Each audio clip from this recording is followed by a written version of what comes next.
सांगलीमध्ये भाजपचे दोन उमेदवार, एक काका आणि एक दादा, संजय राऊत यांनी विशाल पाटील यांना हा अप्रत्यक्ष टोला लगावलाय। भाजपला दोन उमेदवारांना रसद पुरवायची तर पुरवू द्या असं देखील राऊतांनी म्हटलंय। दोन उमेदवारांसाठी काल योगी आले होते, उद्या भोगी देखील येतील। संजय राऊत यांनी योगी यांच्या सभेवर हा निशाणा साधलाय।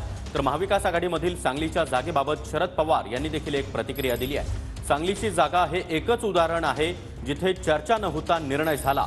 सांगलीचा एकच अपवाद सोडला तर बाकी ठिकाणी अशी स्थिती नाही असं देखील शरद पवार यांनी म्हटलंय। भारतीय जनता पक्षाचे दोन उमेदवार उभे आहेत। सांगलीमध्ये भारतीय जनता पक्षाचे दोन उमेदवार उभे आहेत। त्याच्यामुळे आम्ही सुद्धा असं म्हणतो की ठीक आहे, दोन उमेदवारांना रसद पुरवायची असेल तर ती भारतीय जनता पक्षानं पुरवावी। एक काका आहेत, एक दादा आहेत। काका आणि दादांच्या प्रचारासाठी काल योगी आले, उद्या भोगी येणार आहेत।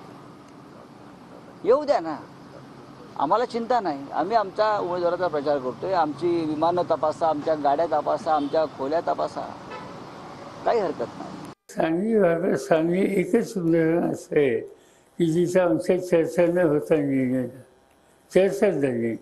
म्हणजे आम्ही एकदम संध्याकाळी 3 वेळेस पाहिजे की इथं उमेदवार आहे, म्हणजे आम्ही शोध घ्यायला लागलो कोण आहे बाबा, त्यांचं कॉन्ट्रिब्युशन काय वगैरे वगैरे। हे एक्सेप्शन फक्त सांगलीच्या बाबतीत झालं, बाकी काय अशी स्थिती